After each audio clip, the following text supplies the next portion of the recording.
ఈరోజు మనసు ఎంత ప్రశాంతంగా ఉందో మాటల్లో చెప్పలేను.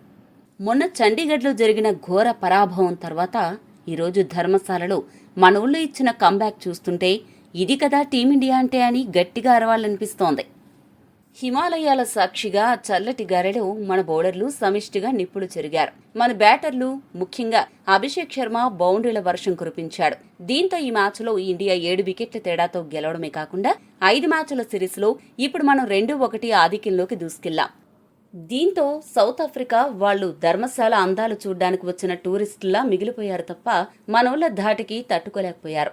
117 పరుగులకు ఆలౌట్ చేసి 7 వికెట్ల తేడాతో ఘన విజయం సాధించడం అంటే మామూలు విషయం కాదు. ఈ మ్యాచ్లో అసలు ఏం జరిగింది? మనోళ్లు రికార్డుల మోత ఎలా మోగించారు? గిల్ సూర్యాభాయ్ కథ ఏంటి? అన్నీ పూసగుచ్చినట్టు మాట్లాడుకుందాం. ఫ్యామిలీ ఎమర్జెన్సీ కారణంగా బుమ్రా ఇంటికి వెళ్లడంతో అతడి స్థానంలో హర్షిత్ రాణా వచ్చాడు. ఇక అక్షర్ పటేల్కు ఆరోగ్యం బాగోలేకపోవడం కారణంగా కుల్దీప్ యాదవ్ను జట్టులోకి తీసుకున్నారు. సంజు శాంసన్ తుది జట్టులోకి వస్తాడు అని ఎదురుచూసిన అభిమానులకు నిరాశే మిగిలింది. మొదట టాస్ గెలిచి బౌలింగ్ తీసుకున్న మన కెప్టెన్ సూర్య నిర్ణయం అక్షరాల సరైనదే అని మన బౌలర్లు నిరూపించారు.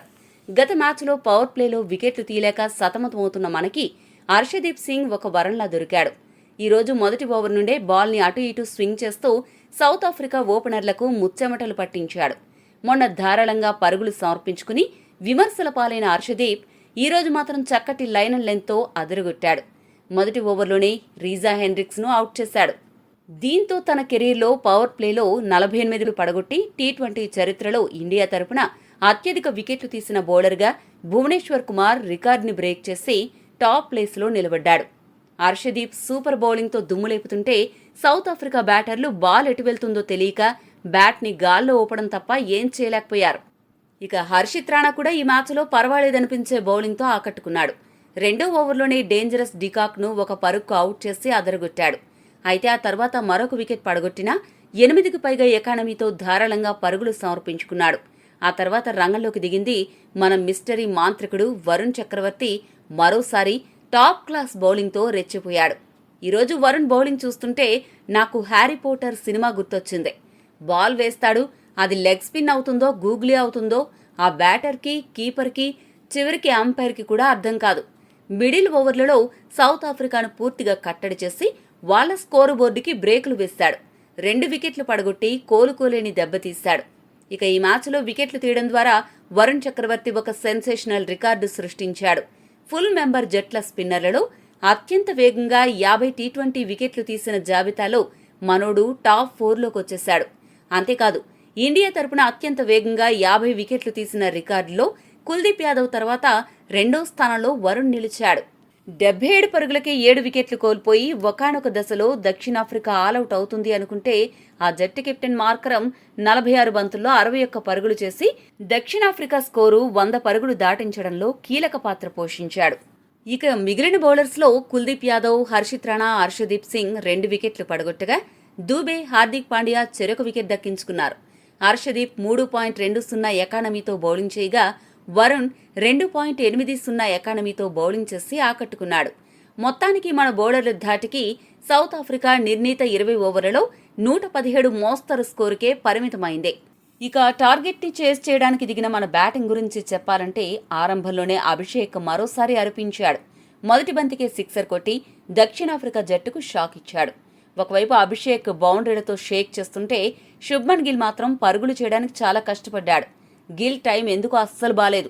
క్రీజులోకి రాగానే ఏదో ప్రూవ్ చేసుకోవాలి అన్న ఆతృత తప్ప క్లారిటీ కనిపించట్లేదు. క్లాస్ షాట్స్ ఆడబోయి టైమింగ్ మిస్ అయ్యి కాస్త మిస్ అయ్యాడు. కాకపోతే 28 బంతుల్లో 28 పరుగులు చేసి పర్వాలేదనిపించాడు.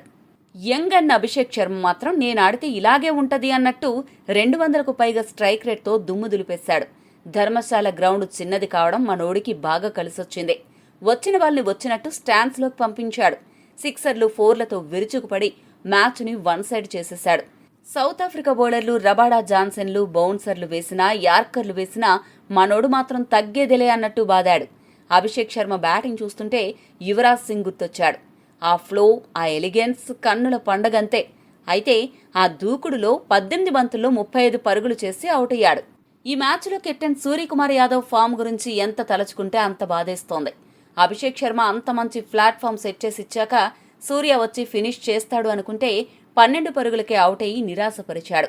2025లో సూర్యగ్రహణం ఇంకా వీడినట్టు లేదు. వరల్డ్ కప్ తర్వాత నుండి మనోడి బ్యాట్ సైలెంట్గానే ఉంటోంది. సూర్య అవుట్ అయినా తిలక్ వర్మ 25 పరుగులతో అజేయంగా నిలవగా దూబే చివర్లో 4 బంతుల్లో 10 పరుగులు చేసి మెరుపులు మెరిపించాడు. అలా చివరికి ఎలాంటి టెన్షన్ లేకుండా ఇంకా బంతులు మిగిలి ఉండగానే ఇండియా ఘన విజయం సాధించింది. మొత్తానికి ఈ మ్యాచ్ హైలైట్ ఏంటంటే మన టీమ్ స్పిరిట్. ఒక మ్యాచ్ ఓడిపోగానే కుంగిపోకుండా మళ్లీ పుంజుకుని సిరీస్లో ఆధిక్యం సంపాదించడం గొప్ప విషయం. వరుణ్, హర్షదీప్ బౌలింగ్ రికార్డులు, అభిషేక్ శర్మ మెరుపు బ్యాటింగ్ ఈ మ్యాచ్ని చిరస్మరణీయం చేశాయి. కానీ గిల్, సూర్య ఫామ్లోకి రాకపోతే మాత్రం రాబోయే పెద్ద టోర్నీల్లో కష్టమే. ఇప్పుడు 2-1తో ఉన్నాం. ఇంకో మ్యాచ్ గెలిస్తే సిరీస్ మన జేబులో ఉన్నట్టే. మనోళ్ళు ఇచ్చిన ఈ వేడివేడి విజయాన్ని ఎంజాయ్ చేయండి. నెక్స్ట్ మ్యాచ్లో కలుద్దాం. అప్పటి వరకు సెలవు. ఈ వీడియో కనుక మీకు నచ్చినట్లయితే లైక్ చేయండి. మరిన్ని స్పోర్ట్స్ అప్డేట్స్ కోసం మా ఛానల్ను సబ్స్క్రైబ్ చేసుకోండి.